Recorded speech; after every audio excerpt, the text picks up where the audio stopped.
Start करें।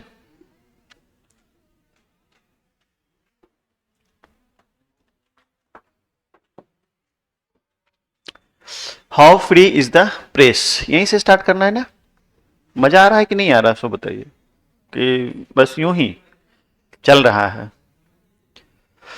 लेकिन लाना तो पड़ेगा मजा आपको। और कुल मिला के अब 3-4 क्लास और होंगे। आज कोशिश करते हैं कि पोएट्री सेक्शन स्टार्ट कर लें ना। 3 ही चैप्टर इधर बचा हुआ है, तो आज स्टार्ट कर लेने का कोशिश करेंगे। 4 चैप्टर कल भी शायद पढ़ाया था हमने, 7 तक हो गया है। चलिए मैं बात करना शुरू कर देता हूं। How free is the press, press कितना स्वतंत्र होता है, प्रेस को कितनी स्वतंत्रता मिलनी चाहिए, और प्रेस अगर स्वतंत्र रहता है या होता है तो वह उसकी किस प्रकार से दुरुपयोगिता करता है, यानी उसे किस प्रकार से मिसयूज करता है, प्रेस किस प्रकार से मिस रिपोर्टिंग करके परसेप्शन को चेंज करता है। इन सारी बातों से दुखी होकर, आप कह सकते हैं दुखी होकर, डोरोथी एल सेयर ने इस चैप्टर के माध्यम से प्रेस की आलोचना की है। आलोचना जब आप कर रहे हैं तो ऑब्वियसली दुखी हैं, तभी तो आलोचना कर रहे हैं, है ना। तो क्रिटिसिज्म, तो एक तरह से ये चैप्टर जो है वो प्रेस के लिए क्रिटिसिज्म है, ये आलोचना है। और इसी बात का जिक्र करने के लिए डोरोथी एल सेयर्स ने इस एसे को एक निबंध के रूप में, इस भाग को एक निबंध के रूप में प्रस्तुत किया है। ठीक है, मैं शुरू करूं। How free is the press is an essay of Dorothy L Sayers. Dorothy L Sayers के द्वारा लिखा गया ये एक एसे है। She was the first women to graduate from Oxford University. ठीक है, वह पहली ग्रेजुएट महिला थी, है ना, वह पहली ग्रेजुएट महिला थी जो ऑक्सफोर्ड यूनिवर्सिटी से, वह पहली महिला थी जो ऑक्सफोर्ड यूनिवर्सिटी से ग्रेजुएट की थी। ठीक है जी।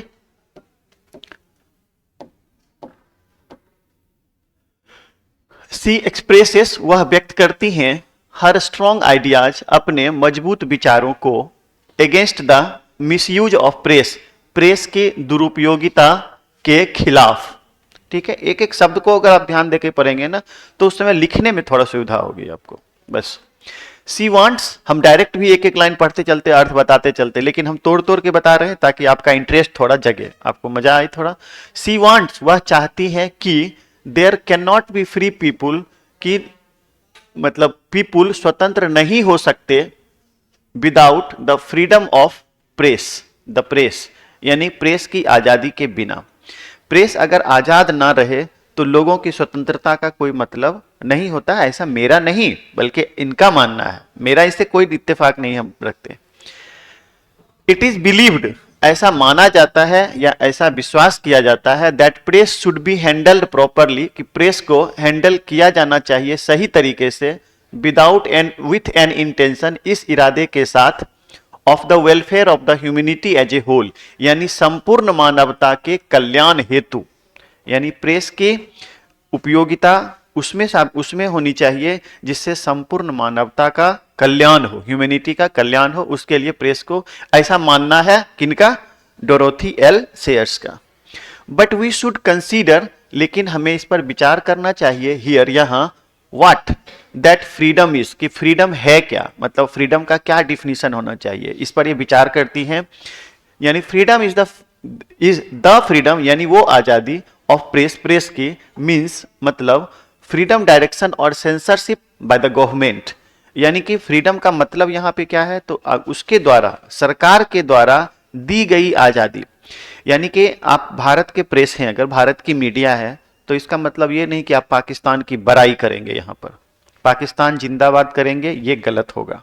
समझ रहे मेरी बात ना। यानी स्वतंत्रता का मतलब है अभिव्यक्ति की आजादी है, लेकिन इसका यह बिल्कुल मतलब नहीं है कि आप जो मन हो सो करें। सरकार के खिलाफ बोल सकते हैं, लेकिन एक लिमिटेशन में। Everything has limitation and no one should cross the limitation. In fact इसमें मीडिया भी आ जाती है, हर किसी की अपनी आजादी है, लेकिन आप ऐसा नहीं कि आप यहां खड़ा होकर किसी को गाली देने लगे तो ये आपकी आजादी क्या होगा, ऐसा नहीं है। तो इसलिए ये कहते हैं कि गवर्नमेंट के द्वारा दिया गया सेंसरशिप, मालिकाना, एक कहते हैं ना अंडरटेकिंग, यानी कि उसके द्वारा ऑथराइज किया गया कि आपका लिमिटेशन ये है, आप इससे ज्यादा नहीं बढ़ सकते। तो ये उनका सोचना है। इन दिस रिस्पेक्ट, लेकिन इस पक्ष में British press is free, British press स्वतंत्र होता है। लेकिन ये बातें यहाँ इसलिए सच लग रही हैं क्योंकि इसमें लिखा हुआ है, जबकि ऐसी सच्चाई है नहीं। क्यों नहीं ऐसी सच्चाई है? क्योंकि अब ये लिखे हुए कितना दिन हो गया, समय बदलता है तो बातें भी बदलती हैं, परिप्रेक्ष्य बदलता है, माहौल बदलता है। तो ये बातें इस चैप्टर में लिखी हुई हैं, इसलिए सिर्फ यहाँ पे हम लोग इसको कर रहे हैं, अदरवाइज इसका कोई मतलब नहीं है। इट कैन अटैच, यह अटैच कर सकता है एट पॉलिटिक्स, पॉलिटिक्स से अपने आप को अटैच कर सकता है, यानी पॉलिटिक्स में इंटरफेयर कर सकता है। इट कैन इंटरफेयर, यह हस्तक्षेप कर सकता है in the foreign diplomacy. Foreign diplomacy का मतलब क्या हो गया? यानी विदेशी कूटनीति में। डिप्लोमेसी मतलब कूटनीति, विदेशी कूटनीति में यह अपने आप को हस्तक्षेप कर सकता है, यानी कि बात कर सकता है उस पर। It is free to do anything, यह स्वतंत्र होता है किसी चीज को करने के, एंड ऑन ओकेजन, और अवसर पर। It can be a weapon to threat the government, और यह सरकार को डराने के लिए एक हथियार, वेपन मतलब हथियार के रूप में यह साबित होता है। यानी कि सरकार को हम डराएंगे, हम आपकी आलोचना भी कर सकते हैं, यानी कि इतना अधिकार प्रेस को मिलता है। आप देखते होंगे, रोज दिन देखते होंगे, चैनल पर न्यूज देखते होंगे तो सरकार की आलोचना भी होती है। हालांकि ज्यादातर सरकार की बड़ाई ही होती है, जिसे लोग उसको गोदी मीडिया, मोदी मीडिया नहीं आजकल सुनते होंगे, कहता है। समटाइम्स, कभी कभी, दिस फ्रीडम में बी हार्मफुल, ये हार्मफुल भी कभी कभी हो जाता है। यानी आपको फ्रीडम मिला है, इसका मतलब ये नहीं कि आप एक्सेस कर दीजिए, because it is said in English, access of everything is bad, अति सर्वत्र वर्जित, यानी कि आपको एक लिमिट में ही आपको सरकार की भी बुराई करनी है। तो in great Britain it is quite free, great Britain में यह बिल्कुल फ्री होता है, फ्री है एंड शांतिपूर्वक ऐसा चीज होता है वहां पे। लेकिन ये तब की बात है, मैं बार बार बोल रहा हूं, ये तब की बात है जब ये लिखा गया, आज के डेट में ऐसा नहीं है। एबव ऑल वर्क्स, ये सारे जो कार्य हैं, are the positive attitude of press, ये प्रेस के सकारात्मक पक्ष हैं, सकारात्मक गुण हैं। बट समटाइम्स, लेकिन कभी कभी, this freedom is misused by the press, लेकिन कभी कभी यही फ्रीडम प्रेस के द्वारा इसका दुरुपयोग किया जाता है, इस आजादी का। जैसे आप अभी देखते होंगे, वो माइक ले लेता है, स्कूल में चल जाता है, पूछता है कि बताइए युगांडा का राष्ट्रपति कौन है? और भाई युगांडा का राष्ट्रपति हम क्या, हम तो साइंस के टीचर हैं, हम इंग्लिश के टीचर हैं, तो हमको क्या पता कि युगांडा का राष्ट्रपति कौन है? और दुनिया का हर कोई, हम ये नहीं कह रहे हैं कि वो गलत कर रहा है, मेरा ये बिल्कुल कहना नहीं है, सही भी है, लेकिन इतना जाके आप किसी पर डोमिनेंट हो जाएंगे। मैं अगर डायरेक्ट आपको, आप कितने भी इंटेलिजेंट क्यों ना हो, आईएएस टॉपर क्यों ना हो, आपको होगा याद कि डायरेक्ट कि फिलीपींस का भी वित्त मंत्री कौन है? कितने डाटा लोग याद रखेंगे? तो इसका ये बिल्कुल मतलब नहीं है कि आप कमजोर हैं या ज्ञान आपको नहीं है। ये सिर्फ और सिर्फ डोमिनेंसी की बात होती है, प्रभुत्व की बात होती है, कि हम मीडिया वाले हैं इसलिए हम जो कहेंगे सो सुनना पड़ेगा आपको। नहीं समझे इस तरह की बातें? तो ये इसका मतलब क्या कह सकते हैं, मिसयूज्ड बाय द प्रेस, यानी कि इसके जो मिसयूज करते हैं प्रेस अपने आप को। अब डेमोक्रेसी टीचेज अस, हमारी डेमोक्रेसी हमें सिखाती है। अब डेमोक्रेसी टीचेज अस, हमारी डेमोक्रेसी का मतलब लोकतंत्र, teaches us that the state is not the master, state यानी राज्य हमारा मालिक नहीं है बल्कि हमारा सेवक है, यानी कि हम मालिक हैं, जनता मालिक, हम बोले तो कौन सी जनता, but the servant of the people, लोगों का सर्वेंट यानी सेवक या नौकर है। The editorial policy depends upon two factors, editorial policy यानी संपादकीय नीतियां दो तथ्यों पर, संपादकीय नीतियां डिपेंड्स अपॉन टू फैक्टर्स यानी दो तथ्यों पर निर्भर करती है ना। फर्स्ट, पहला, the interest of the advertiser, advertiser का इंटरेस्ट पर। एडवर्टाइजर मतलब हो गया विज्ञापन दाता। मैं अगर दैनिक जागरण पेपर को 1 लाख रुपए का एडवर्टीजमेंट देता हूं तो क्या मेरे खिलाफ लिखेगा?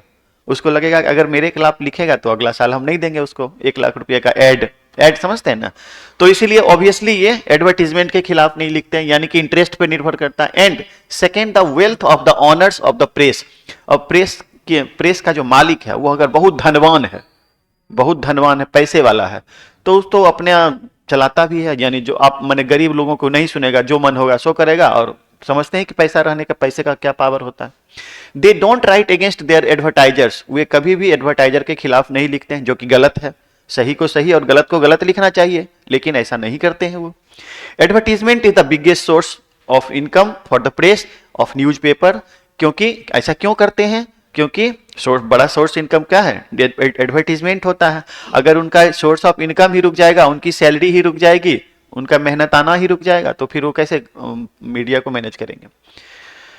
सो द प्रेस डिजाइन्स, अतः प्रेस का डिजाइन किया जाता है, इट्स पॉलिसी, अपने प्रेस डिजाइन करता है अपनी नीतियों को in the favour of advertisement, obviously विज्ञापन के पक्ष में अपनी नीतियां बनाता है, उसी के सपोर्ट में अपने कार्य को करता है।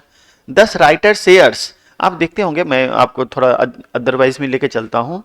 आप न्यूज़ 18 इंडिया करके एक चैनल है, ठीक है, आपको कभी मौका मिलेगा 1-2 दिन करना, 7 बजे शाम में एक देता है उसका प्रोग्राम, मैं भूल रहा हूँ उस प्रोग्राम का क्या नाम है, लेकिन आप उसमें देखेंगे ना तो रोज दिन हिंदू मुस्लिम का कुछ इस तरह के देशभक्ति, आप एक ही टाइप के प्रोग्राम देखेंगे, और ये पर्टिकुलर एक एजेंडा होता है, और निश्चित तौर पे आप मैंने पैसे लीजिए और एजेंडा सेट करिए और उसको एडवर्टाइज करिए, समझ रहे हैं ना? अगर आप हमको खूब पैसा दे रहे हैं तो आप जो कहिएगा सो ही हम बोलेंगे मीडिया में, है ना?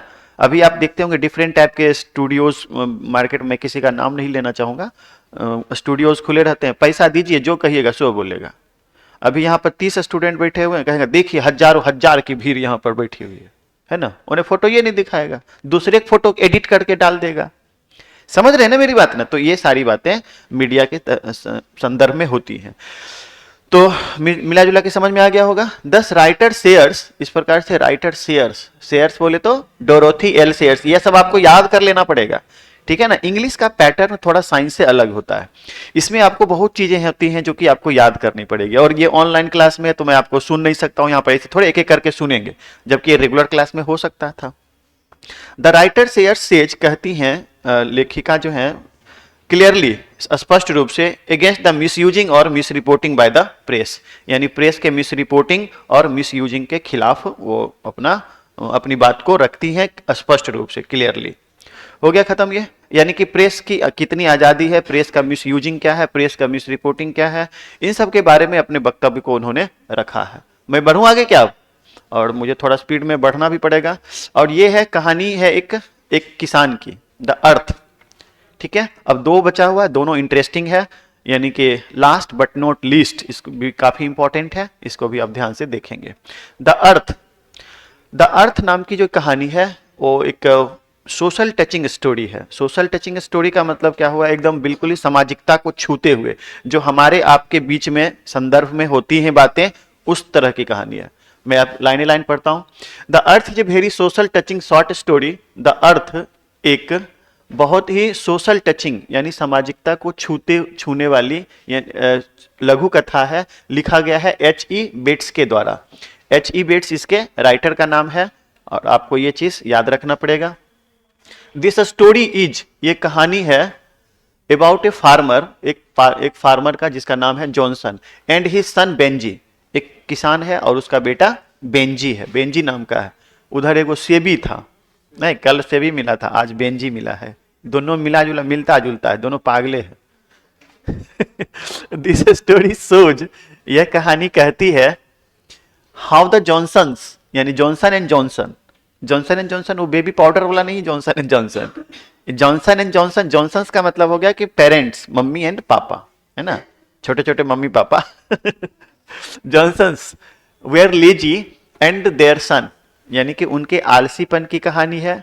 किस प्रकार से एक माता पिता अपने बच्चे के प्रति उदार ना होकर, है ना, आप कह सकते हैं कि उन पर ध्यान नहीं देते हैं, या फिर उनके प्रति थोड़ा सा एग्जैक्ट वर्ड अगर आप निकालें तो बताएं तो मतलब उसके प्रति कॉन्शियस नहीं रहते हैं, तो उसका क्या दुष्परिणाम होता है जिंदगी में, इसी पर एक छोटी सी कहानी है ये।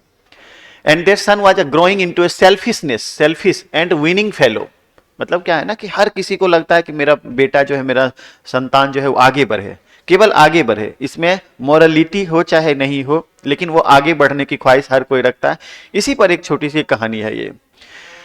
बेंजीज के माता पिता, बेंजीज पेरेंट्स बिलीव्ड, मानते थे कि Benji was a simple minded boy, एक साधारण किस्म का लड़का है, भोंदा है, ब्लॉक हेडेड माने एकदम गोबर गणेश, है ना, गया गुजरा जिसको कहते हैं।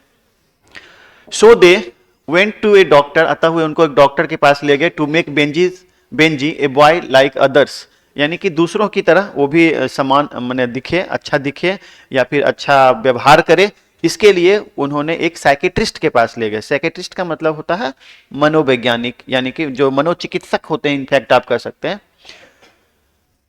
द डॉक्टर एडवाइज्ड, डॉक्टर ने सलाह दिया, देम उन्हें मतलब किन्हें, इन तीनों को, माता पिता जो बेंजी गया था, टू गिव सम बिजनेस, उनको बोला कि भाई इनको कुछ, लड़के को कुछ बिजनेस करवाइए तब जाके वो नॉर्मल हो सके।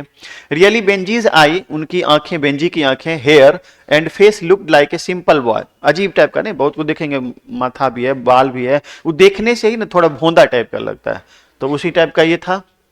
But but he knows everything, लेकिन वह जानता सब कुछ था, समझता सब कुछ था। With the help of his father, अपने पिताजी के हेल्प से उसने क्या किया, बेंजी गॉट 10 to 12 हेन्स, 10-12 मुर्गियां खरीद लेता है। ठीक है, अब कहानी शुरू हो गई। After coming from school, school से आने के बाद, she straightly went to his hens, वह, यहां पे देखिए सी लिखा गया, गलती से ही होगा नहीं, ही स्टेटली वेंट, वह चला जाता था, टू हिज हेन्स, अपने मुर्गियों के पास, एंड ही फेड, और वह उसे खिलाता, भोजन कराता, द हेन्स, यानी कि, और उसे यानी मुर्गियों को वो भोजन कराता, खिलाता। Now he became very interested in hens, धीरे धीरे वह क्या हुआ, इंटरेस्ट लेने लगा। इनके साइकेट्रिस्ट ने इन्हें सलाह दिया था कि आप इसे मुर्गियां खरीद के दे दीजिए, 10-12 मुर्गियां, और उसमें ये इन्वॉल्व हो जाएगा, है ना। ही अंडरस्टूड, वह सब कुछ समझने लगा, एवरीथिंग अबाउट ए हेन, मुर्गियों के बारे में। इन अ वेरी शॉर्ट टाइम, काफी कम समय में, ही हैड 40 और 50 हेन्स, उसके पास 40 से 50 मुर्गियां हो गई थी। He got a source of income, इनके अच्छे सोर्स ऑफ इनकम बन गए थे। And started to save money in a basin, basin का मतलब होता है तसला या मिट्टी का बर्तन, या बर्तन कोई भी जिसमें वो पैसा रखने लगा। तो आप, हाँ ये कहानी है, तो आप कहिएगा सर पर्स में क्यों नहीं रखता था, बैंक उंक में रख देता है ना, तिजोरी में रखता था, ऐसा कुछ था नहीं, तो मैंने कहानी है ना ये ना। एज टाइम वेंट ऑन, समय बीतता गया, Benji began to keep many more hens, बहुत सारी मुर्गियां थी, बहुत सारी मुर्गियां उसने बनाना प्रारंभ कर दिया, रखना प्रारंभ कर दिया। Benji left his school also, अब तो बेंजी स्कूल भी छोड़ चुका, मुर्गी में ही इन्वॉल्व हो गया और उसी में वो अपना समय व्यतीत करने लगा। When he was 21, जब वो 21 साल का था, his parents gave him a passbook, तो उनके माता पिता ने उन्हें एक पासबुक दिया, है ना, पासबुक ओपन करके दिया, जिसमें कुछ डॉलर्स, रुपए पहले से जमा करके दिया, नहीं स्टार्टिंग में ऐसा करके। He opened the passbook and saw an amount of 230 pounds, आप याद रखिएगा, ये सब डाटा आपको वहां पे काम देगा। 230 पाउंड उसमें था, पाउंड मतलब वहां की मुद्रा, कहाँ की, अमेरिका नहीं, ब्रिटेन, अमेरिका की मुद्रा तो है डॉलर, ठीक है। ही वॉज बींग रिच, वह अमीर होने लगा, धीरे धीरे करके पिताजी भी अकाउंट खोल दिए, पैसा आने लगा, बैंक थी, मुर्गी बेचने उचने लगा, अंडा उंडा बेचने लगा होगा। Benji went on creating more houses, अब धीरे धीरे क्या किया, उसके लिए बहुत सारा नहीं, छोटा छोटा घर रहने के लिए, है ना, for more hens, and then selling more eggs, और अंडे ज्यादा बेचने लगे, एंड मेकिंग मोर मनी, और धीरे धीरे पैसा बनाने लगा। In the mean time he had married Florence, इसी बीच में उसने फ्लोरेंस नाम की एक लड़की से शादी कर लिया, इनफैक्ट जो वहां पे काम करती थी, उनकी कैशियर थी, उनकी मैनेजर थी, आप कह सकते हैं। Who was not liked by his parents, जो उनके माता पिता के द्वारा पसंद नहीं था, इन्होंने उनसे लव मैरिज कर लिया। Because of poor understanding, Benjy's mother and his wife quarrelled, यानी बेंजी की मां और बेंजी की पत्नी, समझ रहे ना, दोनों में झगड़ा होने लगा, जैसा कि जनरली होता है। देयरफॉर, इस प्रकार से the family was divided soon, और इस तरह से परिवार में बंटवारा हो गया। At last Benjy's purchased parents land, at last अंत में बेंजी ने अपने माता पिता के लैंड यानी धरती को, जमीन को भी परचेज कर लिया, यानी वही अर्थ, इसलिए इस चैप्टर का नाम रखा गया अर्थ। यानी अर्थ जो है, जमीन जो होती है, हमारी पहचान होती है, पुश्तैनी जमीन, इसे नहीं बेचना चाहिए, एक छोटा सा मैसेज भी इस चैप्टर के माध्यम से है। एंड फोर्सली, और बलपूर्वक, took the parents in his car, उसको अपने कार में बिठाया, and drove them out his home, और अपने घर से बाहर, जो जनरली आज देखते हैं होता है, यानी कि उनके जमीन भी खरीद लिया, उनकी पहचान ही मिट गई, अंत में उसको अपने कार में बिठा के छोड़ दिया। और ये, और फ्लोरेंस, है ना, समझ रहे ना, लाइफ को एंजॉय करने लगे। तो अल्टीमेटली ये एक आधुनिकता का प्रतीक है ये कहानी, यानी कि जो हमारा लैंड होता है वो हमारा पहचान होता है और उसी को उसको कभी भी मिटाना नहीं चाहिए। इस ये कुछ मैसेज है और एक बेंजी नाम के एक लड़के की कहानी थी। ठीक है, एक और चैप्टर बचा हुआ, यानी 4 चैप्टर है तब तो इसमें भी। आज ये इसका मतलब ये खत्म होगा ना। India through a traveller's eyes, India through a traveller's eyes, यानी कि एक यात्री की नजर में भारत, भारत एक यात्री की नजर में भारत कैसा उनको दिखा, उन्होंने अपने ट्रैवलिंग जो वृतांत होता है उसको उन्होंने एक्सप्रेस किया है यहाँ पे। The present piece, Aman Kumar, Sushil Kumar, good morning. The present piece India through a traveller's eyes is an extract from my several worlds. ये जो वर्तमान प्रस्तुति है, पीस माने होता है टुकड़ा, लेकिन यहाँ पे टुकड़ा का इन द सेंस ये कि जो प्रस्तुति है जो उससे लिया गया है, यानी आप कह सकते हैं उसे एक्सट्रैक्शन, उद्धरण जो वहां से लिया जाता है। तो the present piece India through a traveller's eyes, एक ट्रेवलर्स की नजर में भारत, is an extract from my several worlds, ये याद रखना पड़ेगा कि माई सेवरल वर्ल्ड से लिया गया है India through a traveller's eyes, which is personal record of her life, जो उनके जीवन का एक पर्सनल रिकॉर्ड है। It shows her love for the poorest people living in Indian villages। दरअसल ये पर्ल एस बक, इनकी जो लेखिका है पर्ल एस बक, वो उनके द्वारा लिखी गई एक किताब है जिसका नाम है माई सेवरल वर्ल्ड्स, जिससे ये चैप्टर लिया गया है, जो उनके जीवन का एक व्यक्तिगत रिकॉर्ड है। व्यक्तिगत रिकॉर्ड है मतलब उनके बात, अपनी व्यक्तिगत बातें उस किताब में लिखी हैं और उसमें उन्होंने भारत का भ्रमण किया था। तो भारत के लोग, भारत के किसान, भारत के वकील, भारत के शिक्षक, भारत के मजदूर कैसे उनको महसूस हुए थे, इस बातों का जिक्र उन्होंने किया है। और यह संभवतः आजादी से पहले की बात है ना। इट शोज, ये दिखलाते हैं लव, प्यार, फॉर द पुअरेस्ट पीपुल, यानी गरीब से गरीब लोगों के लिए, लिविंग इन इंडियन विलेजेस, यानी गांव में रह रहे गरीब से गरीब लोगों के प्रति अपने प्यार को उन्होंने अपने इस चैप्टर के माध्यम से दर्शाया। Pearl S Buck described her feelings, Pearl S Buck अपने फीलिंग्स को, अपनी भावनाओं को प्रदर्शित करते हैं, वर्णन किए हैं अबाउट इंडिया, भारत के बारे में। द ऑथर लव्ड, ऑथर यानी प्यार, यानी जो ऑथर आप यहाँ कह सकते हैं, जो पर्ल एस बक लेखिका है इस सेंस में, लव्ड प्यार करती थी, एंड लाइक पसंद करती थी, इंडिया ग्रेटली, इंडिया को एक महान रूप में, यानी भारत को वो काफी पसंद करती थी, आप इस तरह से सोच सकते हैं।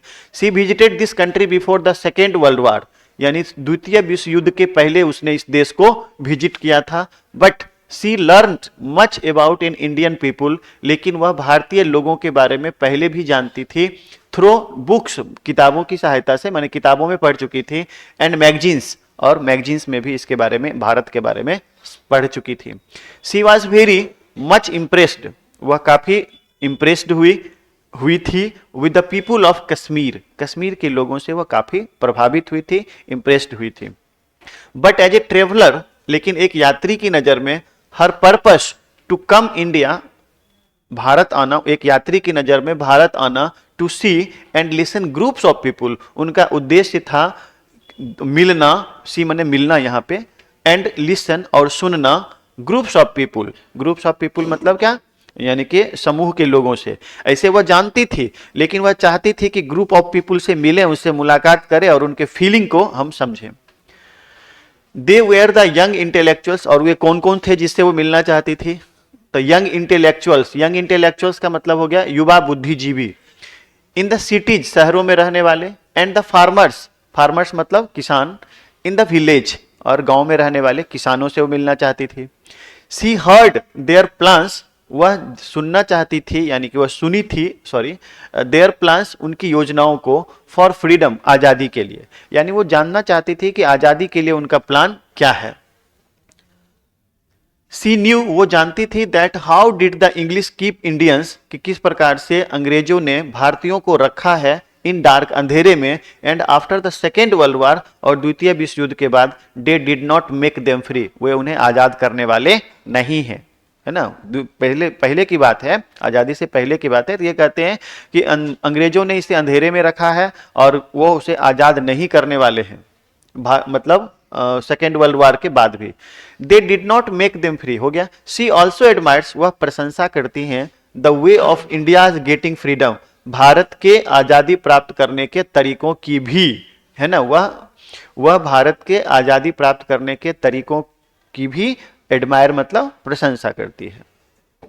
द ऑथर सेज, ऑथर कहती हैं पीपुल लोगों से, फ्रॉम इंडिया भारत के लोगों से, have settled in many parts of the world, यानी भारत के लोगों के बारे में कहती हैं कि वह विश्व के लगभग हर भागों में सेटल्ड हैं, रहते हैं।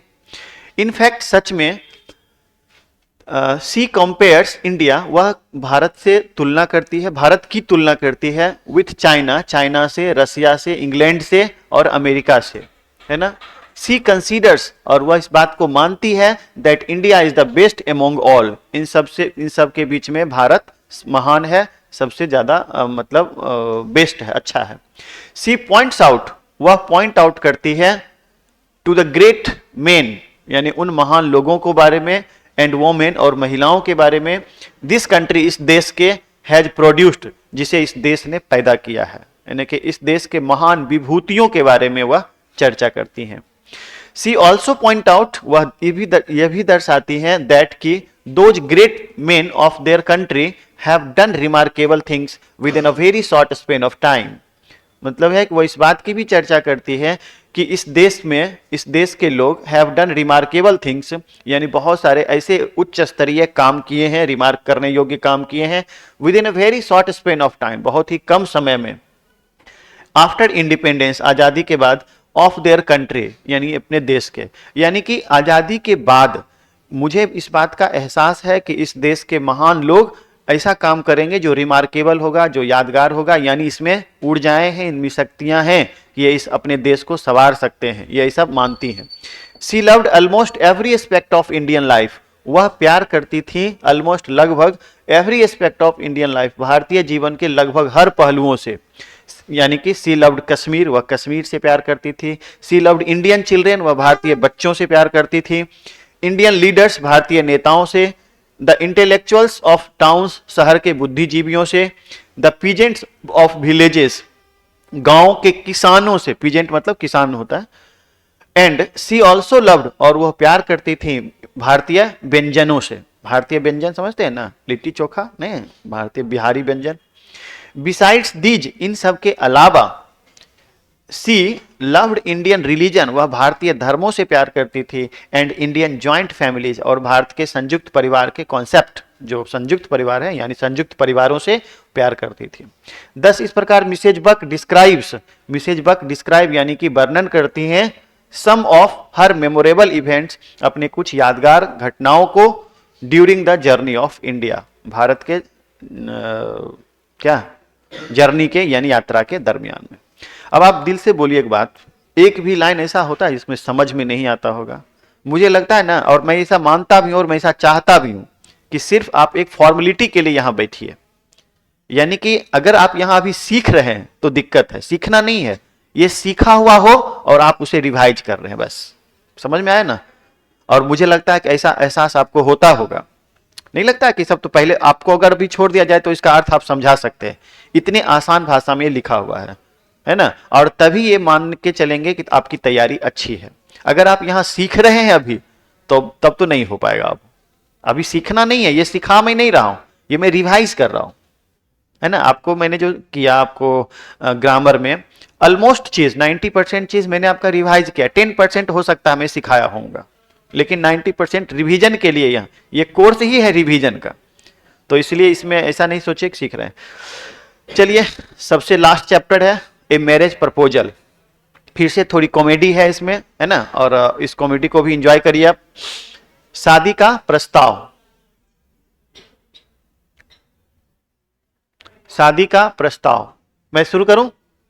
लास्ट ही है, 15-10 मिनट बाकी है और 4 चैप्टर आज भी हो जाएगा खत्म, तो 4 4 8 3 11 चैप्टर खत्म हो गया। अब 10 चैप्टर बचेगा, कोशिश करेंगे 2 दिन में खत्म कर दें, या नहीं तो 1 दिन और। आज कौन सा दिन हो गया? आज बुधवार है ना, बृहस्पतिवार, शुक्रवार, शनिवार, चलो 3 दिन तो हमारे पास टाइम है भी। अगर 2 दिन में खत्म हो गया तो 1 दिन छुट्टी कर लेंगे, नहीं तो फिर पढ़ लेंगे। चलिए ठीक है। ए मैरिज प्रपोजल, एक शादी का एक प्रस्ताव। है ना, शादी जब होती है तो निश्चित तौर पे प्रस्ताव आता है, प्रस्ताव समझते हैं ना, प्रपोजल आता है, और वही एक शादी के प्रस्ताव को लेकर कोई आया है और एक कॉमेडी जैसा माहौल बना है। और उस कॉमेडी के माहौल को आप अगर बुक से पढ़े होंगे, मैंने शायद पढ़ाया भी था आपके रेगुलर बैचेज में, तो आप उस बात को एहसास किए होंगे डिटेल्ड में। लेकिन यहाँ पे एक शॉर्ट स्टोरी थी, एक समराइज फॉर्मेट में है दिया हुआ है, इसको आप पढ़िए। A marriage proposal is short comedy drama, एक शॉर्ट कॉमेडी ड्रामा है, छोटा कॉमेडी माने हास्य और ड्रामा माने आप समझ सकते हैं नाटक है। Written by a great dramatist and short story writer of Russia, जो रसिया के, इसका आई थिंक इसका क्या नाम है, अब किसी को याद है क्या, इनके जो राइटर हैं, किसी को याद नहीं है, मैं भी एंटन चेखोव, याद आया, एंटन चेखोव इनके जो राइटर हैं इनके इस चैप्टर के। तो आप लोग याद वाद कुछ नहीं करते हैं क्या? नहीं है एंटन चेखोव, वो तो संजोग से मुझे याद आ गया, नहीं तो मैं क्यों याद रखूं, याद रखना आपका काम है, मुझे तो इंसिडेंटली मुझे याद रहता है, लेकिन मैं क्यों याद रखूं, आपको याद रखना, और यही चीज आपको ऑब्जेक्टिव में फिर आपको दिक्कत देगा, तो इसलिए याद करिए। 2-3 दिन मंडे से फिर ऑब्जेक्टिव शुरू हो जाएगा। चलो आगे बढ़ते हैं जल्दी जल्दी। By great dramatist and short story writer of Russia, Russia के शॉर्ट स्टोरी राइटर हैं और एक महान ड्रामेटिस्ट के द्वारा लिखा गया एक छोटी सी एक कॉमेडी ड्रामा है।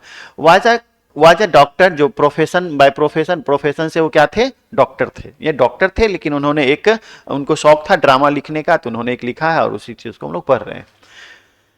There are 3 main characters in this comedian drama, इस कॉमेडियन ड्रामा में 3 मुख्य पात्र हैं। दे आर स्टीफन स्टीवानोविक चोबोकोव, नाम है ऐसा, है ना, आप इसे SSC के नाम से याद रख सकते हैं। दे आर यानी वे कौन कौन है, स्टीफन स्टीवानोविक चोबोकोव, दूसरा है नतालिया स्टीपानोवा, ठीक है, और तीसरा पात्र है इवान वेस्लेनेविच लोमोव। आपको थोड़ा सा मेहनत करना पड़ेगा इसको पढ़ने के लिए। SS चोबोकोव यानी कि जो मालिक है, फादर है इसका, नतालिया का, वाज लैंड ऑनर, एक जमीन मालिक था, who had a 25 years old daughter named Natalia, जिसके 25 साल की एक बेटी थी जो कि नतालिया के नाम से थी, नतालिया। इन फर्स्ट सीन, पहले सीन में, their neighbour was IB Lomov, उनका पड़ोसी जो आईबी लोमोव नाम से था, गोज टू नेबर्स हाउस, अपने नेबर के हाउस, नेबर मतलब पड़ोसी के घर जाता है, and talks about general matter, और सामान्य बातचीत करता है, सामान्य शिष्टाचार बातचीत करता है। जैसे आप किसी के यहाँ जाते हैं तो डायरेक्ट तो उसी बात की चर्चा नहीं करते हैं, पहले इधर उधर की बात करते हैं। मेन काम से भी जाएंगे तो लोग कहता है कि 2 दिन से बहुत ठंडा बढ़ गया है, अरे यार ठंडे की बात करने यहाँ आए हो, कुछ और बात करने आए होगे ऑब्वियसली, लेकिन लोग पहले इधर उधर की बात करते हैं, उसको कहते हैं जनरल टॉक्स। एंड कहाँ थे, in first scene their neighbour was IB Lomov goes to neighbours house and talks about general matter and comes to the fact, और तब मुख्य बातों पर आता है, that he had come to ask for Natalia's hand for marriage, और दरअसल वो नतालिया का हाथ मांगने आया था। हाथ मांगना मतलब यहाँ शादी करने से है, ऐसा नहीं कि हाथ का काट के हाथ दे दीजिए, आपके बेटी का हाथ मुझे पसंद है इसलिए काट के हमको दे दीजिए, ऐसा नहीं। And talks about general matter पे बात किया, और फिर मुख्य बातों पर आया कि वह उसके नतालिया के हाथ मांगने आया था for marriage. In the beginning, शुरुआत में, ही फियर्स, वह थोड़ा डरता है, ऑब्वियसली थोड़ा सा तो डरेगा ना, हमारे यहाँ तो इस तरह की बातें नहीं होती, नहीं तो फिर पिताजी गुस्सा हो जाएंगे fears, but finally he proposes, लेकिन अंत में वह प्रपोज करता है, यानी कि प्रस्ताव रखता है। ऑन हियरिंग लोमोव्स प्रपोजल, लोमोव का प्रपोजल सुनकर चोबोकोव डांस्ड इन जॉय, चोबोकोव यानी पिताजी नाचने लगते हैं, लेकिन हमारे यहाँ ऐसा नहीं होगा, पिताजी नाचेंगे यहाँ भी, लेकिन उसको यहाँ तांडव कहते हैं समझ रहे ना, यानी कि उसको पिटने लगेंगे। As the father was agreed, चूंकि पिताजी सहमत हो गए थे, Lomov also became very happy, Lomov भी बहुत खुश हुआ, and started to think Natalia, और नतालिया के बारे में सोचने लगा, यानी ख्वाबों में खो गया, समझ सकते हैं। इन द सेकेंड सीन, दूसरे सीन में, Lomov wanted to propose Natalia, अब दूसरा सीन स्टार्ट होता है, थोड़ा देर बस बचा है, बात नहीं करिए। Lomov wanted to propose Natalia, Lomov propose करना चाहता था किसको, नतालिया को। तो नहीं, एगो नहीं होता है वो जो ऐसे फूल लेके जो झुकते हैं, थोड़ा सा वो रिक्रिएट करना चाहता था सीन को, है ना। He wanted to impress her with his property. और इस बात में जब उस दोनों की मुलाकात होती तो उसमें वो अपना क्या कह सकते हैं, एक इंप्रेशन के लिए नहीं, थोड़ा डिंग नहीं हाँकता लड़का लड़की में, आप समझते होंगे मैं क्या एक्सप्लेस करूं इस बात को, लेकिन थोड़ा सा लोग ज्यादा बोलता है उस सिचुएशन में, है ना। उसको मैंने 2-3 लाख सैलरी भी कम ही बुझाता है उस सिचुएशन में। तो खैर आप इस बात को, फीलिंग को समझ सकते हैं। इंप्रेस हर, उसे इंप्रेस करना चाहता था विथ हिज प्रॉपर्टी, अपने प्रॉपर्टी से। Suddenly they started to talk on ox meadows. अचानक से ऑक्समीडोज नाम के एक प्लॉट की चर्चा हुआ करने लगे। अकॉर्डिंग टू लोमोव, लोमोव के अनुसार he was the owner of that ox meadows, वह ऑक्समीडोज का मालिक था। एक नहीं, घास का एक लैंड था, आपको कहानी सुनाए होंगे तो आपको याद होगा। But Natalia was telling her right on it, लेकिन नतालिया अपना अधिकार उस पर जताती थी। एंड वेरी सुन, और जल्दी ही बहुत जल्दी देयर कन्वर्सेशन, उनकी बातचीत was converted into A hot discussion. दोनों में लड़ाई झगड़ा शुरू हो गया। ये कहती थी कि वो धरती का जो प्लॉट है वो ऑक्समीडोस नाम का वो मेरा है, वो कहती थी वो मेरा है। क्योंकि पड़ोस में रहते हैं तो निश्चित तौर पे कुछ ऐसी संपत्ति होती है जिसमें विवाद होता है, कंट्रोवर्शियल जिसको कहते हैं। When Natalia's father came to know, और नतालिया के पिताजी जब इस बात को जाने, ऑल अबाउट, इन सब के बारे में, the event, he supported Natalia, इन सब घटनाओं के बारे में जानकर उसने नतालिया का ही सपोर्ट किया। बिल्कुल अपनी बेटी का सपोर्ट करेंगे, ऑन हर साइड, नतालिया के साइड। आफ्टर दैट, उसके बाद लोमो वेरी फ्रस्ट्रेटेडली वेंट अवे। लोमो बेचारा मुंह लटका के चल गया, जो भी तुरते नाच रहा था तनी देर पहले, वो बेचारा मुंह लटका के चला गया। ऑल वेर अपसेट, सारे लोग अपसेट थे। देन हर फादर टोल्ड, तब उसके पिताजी ने कहा, that Lomov had come to propose her, तब उसके पिताजी ने अब बेटी को कहा कि तुम तो उससे लड़ाई करके उसको बेचारा को भगा दी, वह तुम्हें शादी का प्रस्ताव लेके आया था। और नतालिया के मन में पहले से था लोमोव के बारे में, है ना, तो ये भी खुश थी इस बात को लेके। अब वो अपने पिताजी को कहती है कि नहीं, फिर से बुलाइए उसको, जबकि जनरली हमारे यहाँ ऐसा नहीं होता है। नतालिया डांस्ड एंजॉय, नतालिया इस बात को सुनी नहीं कि नचना शुरू कर दी। एक को रोकते हैं, दूसरा नचना शुरू कर देता। had come to propose her, Natalia danced enjoy, Natalia नाचने लगी खुशी में। And she forced at call him back, और अपने पिताजी को बोली कि फिर से उसे बुलाइए, फोर्सली उसे मतलब कहने लगी बुलाने के लिए। लोमोव अगेन केम बैक, चलिए ठीक है, कहानी है, सीन है, फिर से सीन को बना रिक्रिएट किया गया। अगेन केम बैक, पुनः लोमोव आता है। Lomov and Natalia romantically started their conversation, और फिर से दोनों रोमांटिकली, ऑब्वियसली शादी का प्रस्ताव है तो वहां पर क्या कहते हैं, हरि कथा तो नहीं होगा वहां पे, हनुमान चालीसा, तो रोमांटिकली कन्वर्सेशन होगा। Again their conversation changed into hot discussion, तनिए देर बातचीत हुआ, फिर दोनों में झगड़ा हो गया। On the matter of dogs, अब एक कोई कुत्ता पपी समझते हैं ना, उसकी बातों पर लेके कि वो तुम्हारा कुत्ता उतना खराब है तो उसका, अरे यार कुत्ता उतना छोड़ो यार, हटाओ मेन मुद्दा पर आओ। तो इस तरह से at last accepted and revived, अंत में सब लोगों ने सहर्ष स्वीकार कर लिया इस बात को, चलो ठीक है अब सब हटाओ, कुत्ता जमीन ये सब एक दूसरे साइड रख लो, शादी का प्रस्ताव स्वीकार करो, इसके बाद ये सब कुत्ता होता वो फैसला कर लेंगे हम, है ना। After all close the matter, हाँ समरी है ना यहाँ पे, तो अब भावनाओं को समझिए। Close the matter and Chubukov gave his daughter's hand, तो इस तरह से बातें समाप्त हुई और Chubukov gave his daughter's and, Chubukov यानी पिताजी ने अपने बेटी का हाथ into the hand of Lomov, Lomov के हाथों में दिया। लो चलो ठीक है अब तुम लोग शादी का प्रस्ताव मानो। And accepted the marriage proposal, और मैरिज प्रपोजल को एक्सेप्ट किया। In this way all became happy, सभी लोग खुश हो गए। ठीक है, लड़ाई झगड़ा खत्म, शादी का प्रपोजल जो था वो हो गया एक्सेप्ट, और इस तरह से आप भी खुश हो जाइए क्योंकि ये प्रोज सेक्शन खत्म हो गया। ठीक है, all became happy, you became happy. Thank you so much. चलो पूछना कुछ नहीं ना, थैंक यू।